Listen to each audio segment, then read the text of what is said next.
그런즉 누구든지 그리스도 안에 있으면 새로운 피조물이라. 이전 것은 지나갔으니 보라 새 것이 되었도다. 아멘. 할렐루야. 우리 서로 인사하십시다. 주님의 이름으로 사랑합니다. 주님의 이름으로 축복합니다. 감사합니다. 할렐루야. 이 지난주에 제가 설교한 것이 성령으로 세례를 받으리라 라는 이 제목으로 사도행전의 말씀을 가지고 설교를 했습니다. 그래서 우리가 이 부흥의 시작은 어쨌든 우리가 성경적으로 하나님이 주신 말씀에 입각해서 이야기하자면 분명히 성령의 임재와 성령의 충만함을 입은 증인들에 의해서, 전도자들에 의해서 초대교회가 부흥하기 시작했다. 그래서 부르심을 입은 자들이, 성령 받은 부르심을 입은 자들이 전파하는 자가 되고, 전파하는 자가 되었을 때 또 듣는 사람이 있게 되고, 들으면 또 믿음이 생기고, 믿음이 생기면 살려달라고 우리 주님께 부르짖게 되고, 그러면 곧 교회가 부흥하게 된다. 구원받는 삶으로 채워져 간다라는 그런 말씀을 드렸습니다.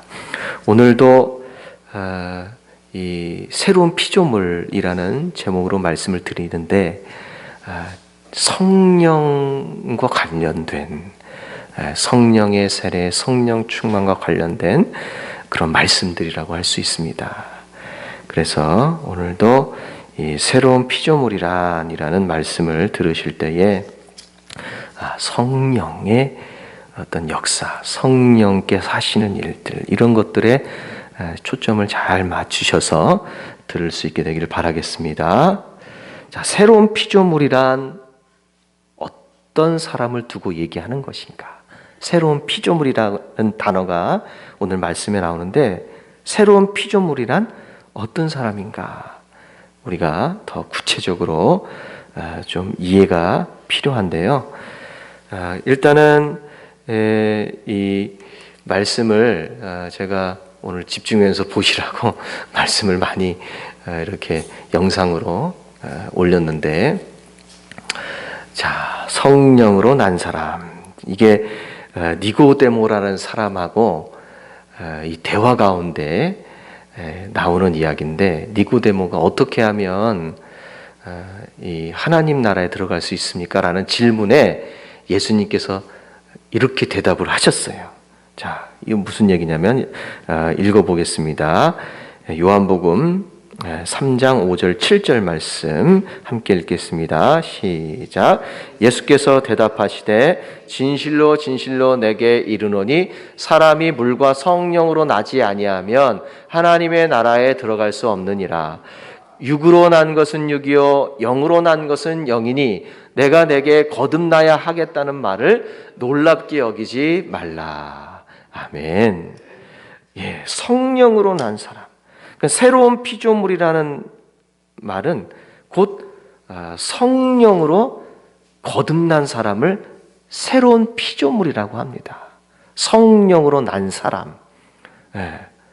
그래, 니고데모가 성령으로 다시 태어나라고 하니까 그걸 잘 이해를 못하고, 그럼 어머니 뱃속에 다시 거듭나야 된다는 말을 이해를 못해서 다시 어머니 뱃속에 들어갔다 나와야 됩니까? 이렇게 되묻습니다. 잘 이해를 성령으로 난다는 것을 잘 이해를 못하는 거죠. 자, 육으로 난 것은 육입니다. 우리가 육으로 태어났잖아요. 근데 성령으로도 다시 태어나야 된다는 뜻이에요. 성령으로. 그래서 제자들과 초대교회 성도들이 지난 말씀에 나왔지만은 성령이 임하잖아요. 그죠? 하나님께서 주시겠다고 약속한 성령이 초대교회 성도들 기도할 때 임재했어요. 그리고는 초대교회라는 것이 탄생합니다. 그리스도인이라는 것이, 실질적인 그리스도인 성도가 태동하게 되거든요. 다시 태어나는 거죠. 다시 태어나는 역사가 일어난 거죠. 그래서 요한도 우리에게 얘기하지만 자기는 물로 세례를 베푸지만은 내 뒤에 오시는 예수님은 어떤 세례를 주신다 그래요? 물과 성령으로.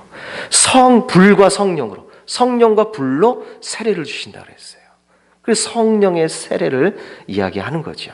그러니까 새로운 피조물이라는 것은 성령으로 다시 태어난 사람이 새로운 피조물이다 라고 말씀드릴 수가 있겠습니다. 쉽게 얘기하면 성령의 세례를 받아라, 이런 얘기를 하는 거죠. 자, 그래서 성령으로 난 사람, 새로운 피조물이 됐을 때 성령님께서 내 안에 충만하여서 새롭게 태어난 사람이 자, 어떤 일을 하게 되냐면, 이것은 성령이 내 안에 계시기 때문에 성령의 역할과 똑같아요. 성령의 역할이고 또 내가 성령께서 하시는 그 역할을 따라서 쓰임 받게 되는 건데, 자, 성령의 역할은 무엇이냐? 성령의 역할은 보시면은 자, 14장 요한복음 14장 26절 말씀 함께 읽겠습니다. 보혜사 곧 아버지께서 내 이름으로 보내실 성령, 그가 너희에게 모든 것을 가르치고 내가 너희에게 말한 모든 것을 생각나게 하리라. 아멘. 자, 여기 보면 성령, 보혜사는 이제 성령을 얘기하는 거예요. 보혜사, 성령을 얘기하는데, 성령께서 하시는 역할은 뭐냐면 여기 보니까 두 가지를 얘기하는데, 모든 것을 가르친다 그랬어요. 모든 것을 가르친다. 모든 것이라 그랬어요.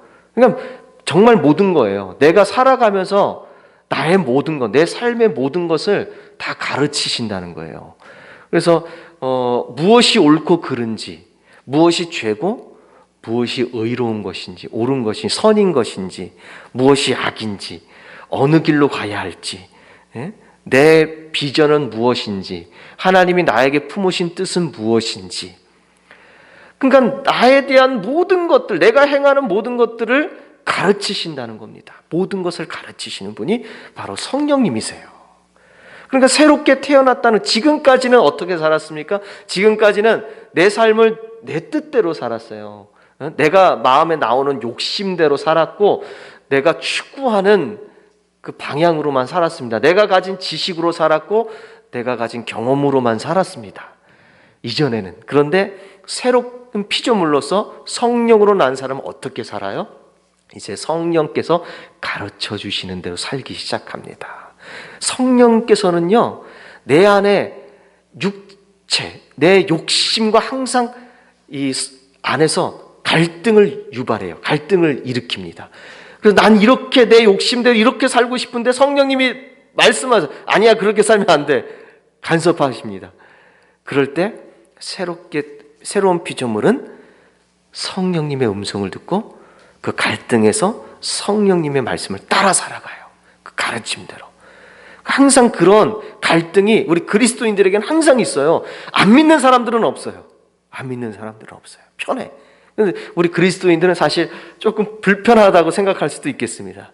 내가 뭔가를 하려고 그러면 꼭 간섭해. 내 안에 어떤 음성이 들려. 그거 아닌데, 그렇게 하면 안 되는데, 자꾸 갈등을 일으킵니다. 성령께서 하시는 거죠. 그럴 때 우리는 성령이 가르쳐 주시는 대로 살아야 될 줄 믿습니다.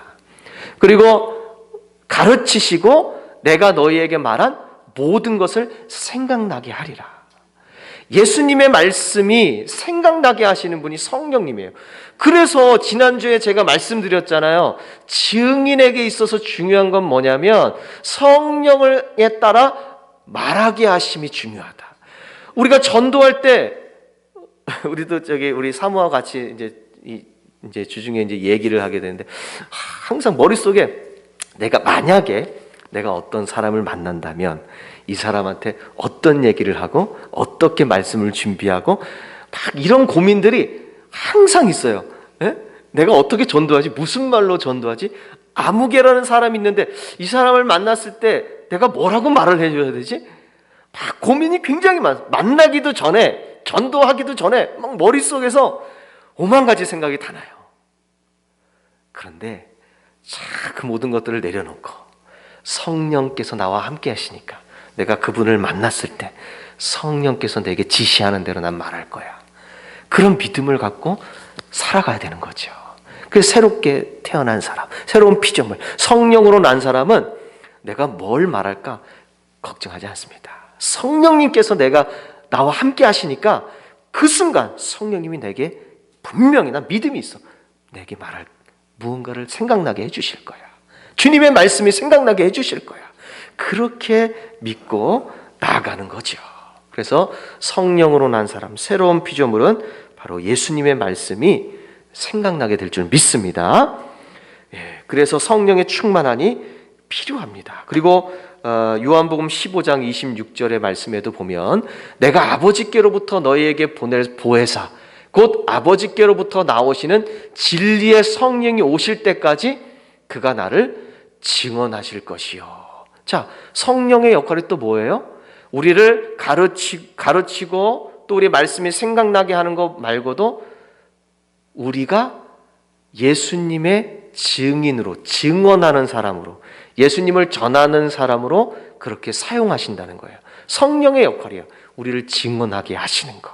그러니까 새롭게 태어난 새로운 피조물로 성령으로 난 사람은 입이 항상 간질간질해.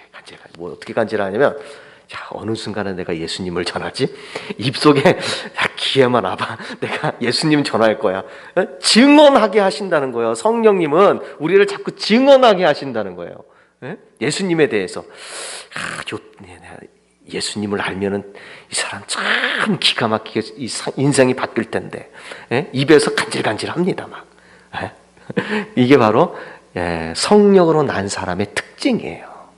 새로운 피조물의 특징이죠. 그래서 성령 충만하면 여러분들의 삶을 성령께서 지도해 주실 테고 또 특별히 증인으로서의 삶을 살아가게 하실 줄 믿습니다. 그게 바로 새로운 피조물입니다. 성령으로 난 사람이다. 첫 번째. 자, 두 번째는 성령으로 난 사람은 어떤 사람이냐? 새 것을 담을 수 있는 그릇이 바로 성령으로 난 사람입니다.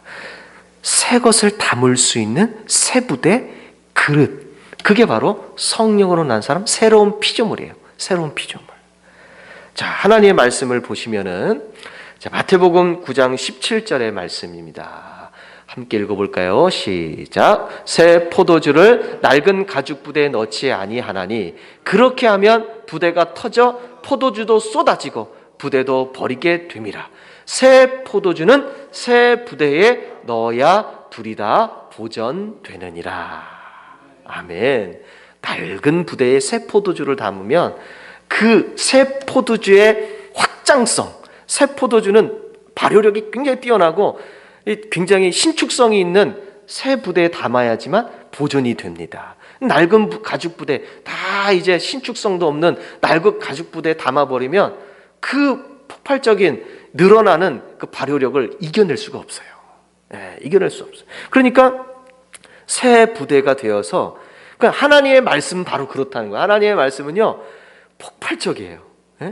우리가 정말 성령 충만하면 초대교회처럼 막 사람들한테 전파하기 시작하고 하나님의 말씀을 막 확장시키고, 바리새인들이나 옛날에 예수님 당시 종교 지도자들은 자기들만 하나님 믿기를 원했잖아요. 자기들만 믿기를 원하고 자기들만 구원받기를 원하고 막 그랬는데, 새로운 피조물, 성령으로 난 사람, 이런 사람들은 이제 막 더 많은 사람들이 믿기를 원하고, 또 하나님 말씀이 폭발적으로 일어나기를 원하고, 확장되기를 원하고 막 그렇거든요. 그런데 내가 낡은 가죽 부대라면 그런 하나님의 말씀을 담을 수가 없어요. 그렇게 정말 놀라운 하나님이, 이 역사가 일어나는 하나님의 말씀을 담을 수가 없다는 거죠. 그래서 새 부대가 되어야 된다, 이렇게 얘기하시는 거예요. 그래서 우리는 반드시 하나님의 말씀을 담기 위해서 우리는 새로운 피조물이 되어야 될 줄 믿습니다. 새 부대로 준비되어야 합니다. 자, 그리고 또 이런 표현도 있어요. 말씀을 보면 자, 디모데후서 2장에 나온 말씀입니다. 한번 읽어볼까요? 시작. 그 집에는 금그릇과 은그릇뿐 아니라 나무그릇과 질그릇도 있어 귀하게 쓰는 것도 있고 천하게 쓰는 것도 있나니 그러므로 누구든지 이런 것에서 자기를 깨끗하게 하면 귀히 쓰는 그릇이 되어 거룩하고 주인의 쓰임에 합당하며 모든 선한 일을 준비함이 되리라. 아멘. 자, 집에는 금그릇, 은그릇, 나무그릇, 질그릇이 있어요. 자, 이게 정말 우리가 오해하기 쉬운 말씀 중에 하나입니다. 해석 신학자들도 난해한 어려운 말씀이기도 하지만 우리가 이렇게 보면은 그러면 귀하게 쓰는 그릇은 금그릇, 은그릇이고 천하게 쓰는 것은 나무그릇, 질그릇이다. 이렇게 이해하는 경우가 태반인데 잘못된 해석입니다. 예, 금그릇, 은그릇, 나무그릇, 질그릇 어느 것이든지 귀하게 쓸 수도 있고 어느 것이든지 천하게 쓸 수 있다는 거예요. 질그릇도 주인의 쓰임새만 깨끗하게 준비만 대하면 귀하게 쓰일 수 있다는 얘기입니다. 이건 잘못 이해해서 질그릇, 나무그릇은 천하게 쓰인다 이렇게 결정하면 안 돼요. 왜냐하면 여기 나오는 금그릇, 은그릇, 나무그릇, 질그릇은 교회를 얘기하는 거예요. 교회는 굉장히 다양성을 갖고 있는 사람들의 집합체라는 거예요. 그런데 어느 사람이든지 간에 주인의 뜻에 합당하게 준비만 되어 있으면 귀하게 쓰인다는 겁니다. 그러니까 나무그릇, 질그릇을 처음부터 천하게 쓰이는 것으로 이렇게 해버리면 우리 굉장히 실망할 수밖에 없어요. 낙심할 수밖에 없어요. 저도 생각하기에 질그릇 같거든요. 그 말씀을 보면요, 보세요. 다음 말씀 한번 읽어볼까요? 시작. 우리가 이 보배를 질그릇에 가졌으니 이는 심히 큰 능력은 하나님께 있고 우리에게 있지 아니함을 알게 하려 함이라. 아멘. 자, 여기는 성도를 아예 질그릇이라고 표현합니다. 질그릇. 그런데 그 안에 뭐가 담았다고요? 보배가 담겼대. 그러면 귀하게 쓰이는 거죠, 질그릇도. 금그릇이라고 하나님이 보배 담아주시는 거 아니라는 거예요. 깨끗하게 준비되어 있는 그릇만이 그 안에 보배가 담긴다는 거예요. 우린 질그릇이에요. 그런데 하나님께서 예수 그리스도라는 보배를 담아주셨어요. 그래서 우리는 증인으로 쓰임받는 거예요. 그러니까 우리가 내 모습이 어떤 그릇이냐가 중요한 게 아니라 내가 과연 하나님께 쓰임받을 만한 그런 준비된 그릇으로 되어 있느냐, 이게 너무 중요합니다. 그래서 여러분들 새로운 피조물이라는 것은 바로 이렇게 하나님이 언제든지 나를 사용하실 수 있는 그릇으로 준비되어 있는 것을 새로운 피조물이다, 이렇게 이야기를 한다는 거죠. 이게 바로 새로운 피조물이 두 번째, 새 것을 담을 수 있는, 하나님의 말씀을 담을 수 있는, 예수 그리스도의 보배를 담을 수 있는 새 부대와 그릇으로 준비된 게 새로운 피조물이다 라고 말씀을 드릴 수 있습니다. 자, 그럼 세 번째, 새로운 피조물은 성경에서 뭐라고 얘기하느냐? 새로운 피조물은 말씀을 먼저 한번 읽어봅시다. 함께 읽어보겠습니다. 시작. 그러므로 우리가 낙심하지 아니하노니 우리의 겉사람은 낡어지나 우리의 속사람은 날로 새로워지는도다. 아멘. 새로운 피조물은요, 속사람이 날로 새로워지는 사람이 새로운 피조물입니다. 겉사람은요, 점점 나이가 들면 그럴 수밖에 없어요. 늙어질 수밖에, 낡아질 수밖에 없는 게 인간의 이 육체적인 한계를 가진 인간의 모습이에요. 저도요, 제가 여러분들보다는 나이가 어리지만 제가 이제 47인데 제가 이 나이를 올지 생각도 못했어요. 여기까지 오게 될 줄 생각도 못했어. 근데 지금도 마음은 마치 청소년 시절에 있는 것 같고 청년기에 있는 것 같고 막 그러거든요. 우리 성도님들 마음도 그런지 모르겠어요. 언제 그렇게 금방 시간이 지나가서 여기까지 왔지?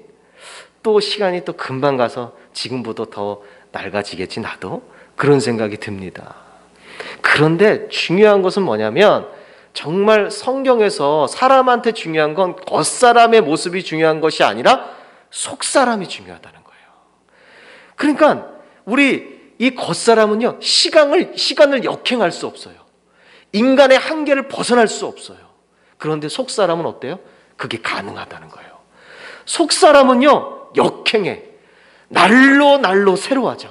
점점점 새로워져. 이게 속사람의 역할이에요. 속사람의 놀라운 기능입니다. 그런데 우리 성도님들은 겉사람과 속사람이 같아지면 안 된다는 거예요. 그러니까 겉사람이 낡아진다고 해 속사람까지 내가 나이가 먹었으니까 아휴 이제 뭐 다 끝났지. 하나님 나 빨리 불러주시지. 맨날 이렇게 말씀하시면 곤란합니다. 우리의 속사람은 새로워질 수 있어요. 지금의 겉사람하고는 전혀 판이하게 완전히 반대로 완전 새로워질 수 있어요. 하나님 말씀이잖아요. 진리잖아요. 그럼 우린 믿어야 돼요. 그럼 여러분들의 속사람은 계속 새로워지도록 하나님께 기도하고 성령 충만하십시오.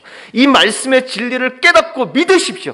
그러면 지금 당장이라도 여러분들은 갑자기 내 속사람이 내 겉사람과 다르게 뜨거워지고 열정이 생기고 없던 새로움들이 막 부풀어 오르고 이런 놀라운 은혜가 있게 될 줄 믿습니다. 그래서요, 성경에 보면요, 누가복음에 보면 예수님이 탄생하시고 나서 8일 만에 할례를 받으러 성전에 가십니다. 성전에 가시는데 그곳에서 두 명의 사람을 만나요. 한 명은 시므온이라는 사람이고 한 명은 안나라는 여선지자를 만나요. 시므온이라는 사람과 안나라는 사람은 성경에 나이가 많아요. 나이가 많아. 그런데 성경에 보니까 이런 이야기가 나와요. 시므온에 대해서 성령이 그 위에 계시더라라는 말씀이 나온 다음에 그리고 나서 그가 시므온이라는 사람이 주의 그리스도를 보기 전에는 죽지 아니하리라는 성령의 지시를 받았다라는 말이 나와요. 나이가 많아 이제 죽을 때가 가까웠는데 죽지 않을 거야. 왜? 너는 그리스도를 봐야 하니까. 그리스도를 보고 선포해야 되니까. 이분이 그리스도라고 말해야 되니까. 증언해야 되니까. 너는 적재 죽지 않을 거야. 그렇게 얘기하셨다는 거예요. 그래서 실제로 살았어요. 그렇게 그 소망을 가지고 그 뜻이 이루어지기까지 소망을 가지고 살았어요. 그러니까 하나님께서 우리를 살게 하시는 이유는 있어요. 다. 우리가 아무리 나이가 많든 나이가 적든지 간에 우리가 사는 이유는 하나님이 주신 소망 때문에 사는 줄 믿습니다. 아직 소망이 있어요. 소망이 있어. 그래서 실제로 이 시므온이 성령의 감동을 받아서 성전에 들어갑니다. 거기서 예수님을 만나고 그 예수님을 높여 찬양하고 경배하며 마리아에게 이 예수님이 앞으로 일어나게 될 일들을 예언해 줍니다. 그 사명을 다하고 이제 하나님께서 나의 영혼을 놓아주시는구나 이렇게 고백을 하셔요. 고백을 해요. 사명을 다하기까지 하나님의 뜻이 있는 줄 믿습니다. 우리의 생명이 다할 때까지 하나님의 뜻이 있는 줄 믿습니다. 이런 생각을 갖는 게 바로 속사람이 새롭다는 거예요. 내 겉모습은 후패하고 낡아지나 속사람은 새로우면 바로 이런 생각들을 갖고 사는 거예요. 나에게 주신 하나님의 소망과 계획들 그걸 갖고 살게 되는 거죠. 그리고 나서 즉시로 다시 성전에서 누굴 만나냐면 안나라는 여선지자를 만나는데 그 여선지자의 나이가 84세라고 성경에 기록되어 있어요. 성경에 84세면 성경의 때가 언제입니까? 우리보다 2000년이 훨씬 넘는 시기의 이 이야기들이잖아요. 그러니까 그 시대의 평균 사람의 수명이 얼마나 되겠어요? 진짜 80세를 산 거는요, 지금의 100세를 넘게 산 거하고 똑같아. 100세, 120세 이렇게 산 거하고 똑같을 만큼 아주 굉장히 오래 장수한 겁니다. 강건하면, 성경에도 강건하면 70이요? 강건한 사람의 수명이 70이지만 강건하면 80이라고 그랬어요. 그러니까 성경에도 그 당시에 기록할 때 성경에도 80이면 최장수를 의미하는 거예요. 그러니까 84세를 살았어, 이 여자가. 그런데 왜 84세를 살았느냐면 하나님의 뜻이 그 여자에게 있었어요. 그 안나 여선지자에게 있었습니다. 그래서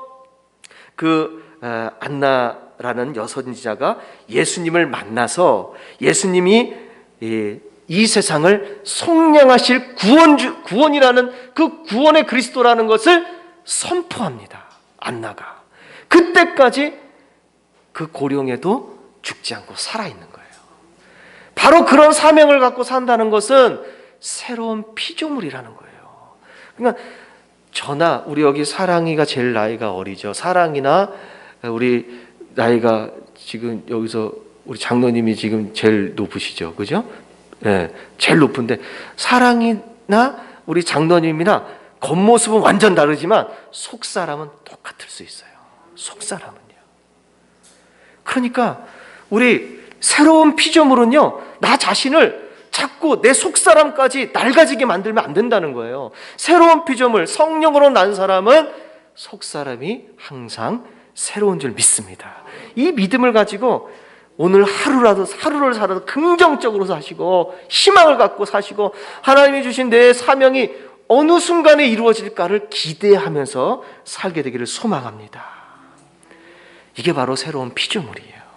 자, 네 번째, 새로운 피조물은 어떤 사람이냐? 자, 말씀을 먼저 읽어보겠습니다. 자,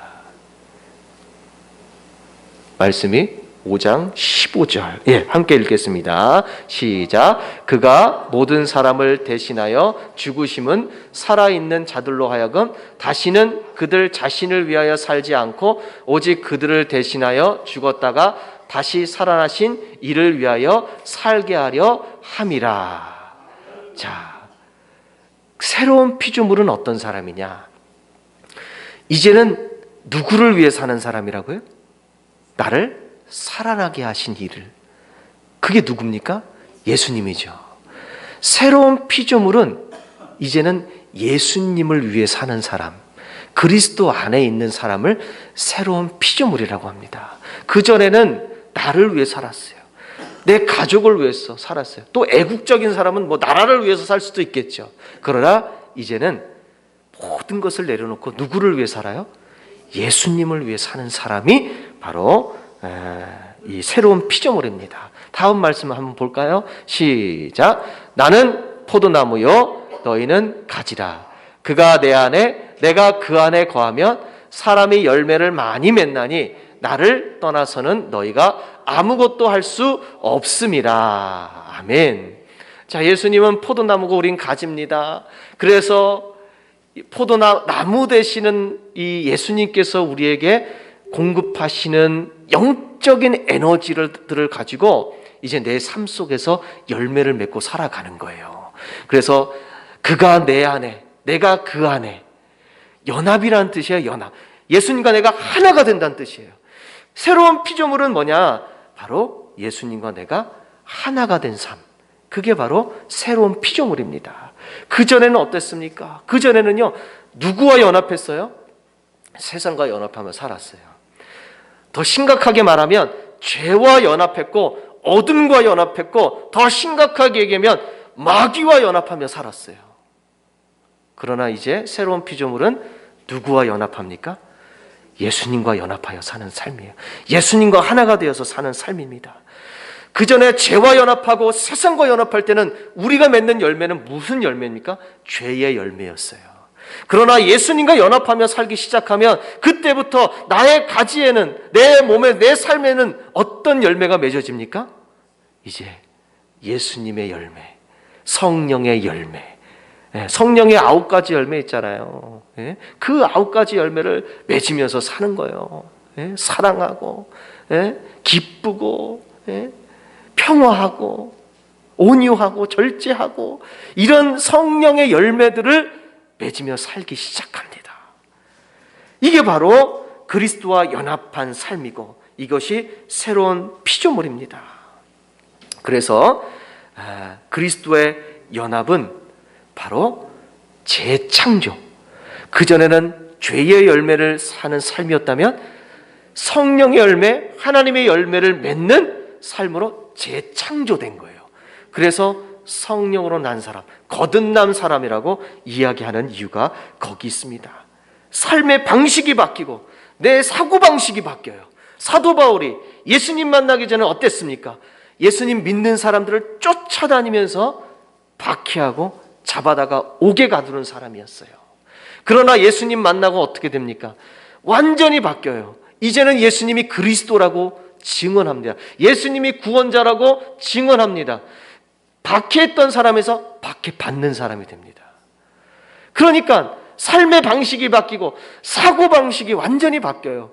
그전에는 아침에 일어나서 이제 나의 삶의 하루를 계획할 때 운동도 하고 내 몇 시간 책도 읽고 열심히 일도 해서 내 삶의 내 건강과 내 어떤 부유함과 물질적인 것과 내 가정을과 이런 것들을 위해서 계획하고 살았다면 이제는 어떻습니까? 눈 뜨자마자 오늘은 예수 그리스도를 위해서, 하나님을 위해서, 하나님의 나라를 위해서 내가 어떤 일을 할까? 영적인 계획들을 세우면서 사고방식이 바뀌어요. 완전히 바뀌게 됩니다. 지난번에도 회개에 대해서 얘기한 적이 있어요. 우리가 무엇을 하리이까? 기억납니까? 우리가 무엇을 하리이까? 그게 무슨 질문이에요? 나의 삶을 바꾸겠다는 거예요. 이전에는 내 마음대로 살았어요. 그런데 예수님 믿고 나니까 내가 사는 방식이 싫어졌어.